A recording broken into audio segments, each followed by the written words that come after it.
இந்த மாதிரி பேபிகார்ன் தவா ஃப்ரை பண்ணியிருக்கீங்களா? கண்டிப்பாக ஒரு நாள் ட்ரை பண்ணி பாருங்கள். சூப்பர்பாக இருக்கும். ரொம்ப ஈஸியான ரெசிபி. இந்த ரெசிபி கிட்ஸுக்கெலாம் லஞ்ச் பாக்ஸ்க்கு கொடுக்கலாம். ரொம்ப விரும்பி சாப்பிடுவாங்க. லஞ்ச் பாக்ஸும் காலியாக தான் வரும். ஃபர்ஸ்ட் பேபிகார்ன் எல்லாமே எடுத்து கட் பண்ணிவிட்டு நல்லா தண்ணியில் வாஷ் பண்ணிவிட்டு அதுக்கப்புறம் தண்ணியை ஹீட் பண்ணிவிட்டு பேபிகார்ன் எல்லாம் போட்டு மஞ்சள் உப்பு போட்டு நல்லா வேக வச்சிடணும். தென் தண்ணி எல்லாமே ஃபில்ட்ரு பண்ணிவிட்டு மசாலாஸ் அண்ட் அதுக்கு தேவையான இன்க்ரீடியன்ட்ஸ் எல்லாமே ஆட் பண்ணணும். என்னென்ன மசாலாஸ் ஆட் பண்ணியிருக்கேன்றதை நான் டிஸ்கிரிப்ஷன் பாக்ஸில் கொடுக்குறேன். அண்ட் ஃபஸ்ட் கமெண்ட்லேயும் பின் பண்ணியிருக்கேன்.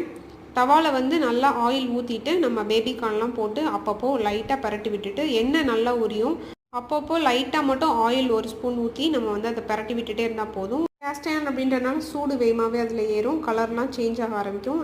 எந்தளவுக்கு கிறிஸ்பினஸ் வேணுமோ அந்தளவுக்கு நம்ம வந்து பரட்டி விட்டுட்டே இருந்தாலே போதும். அந்த ஹீட்டுக்கே சூப்பராக கிறிஸ்பியாக வந்துடும். ஆஃப்டர்நூன் லஞ்சுக்கு சப்பாத்தி, கல்லில் வச்சிருந்த தால் கூடவே பேபிகார்ன் தவா ஃப்ரை தான் பண்ணியிருந்தேன். ஹஸ்பண்டுக்கு முந்தின நாள் வச்ச சன்னா மசாலா இருந்தது, அதை வச்சு மேனேஜ் பண்ணியாச்சு.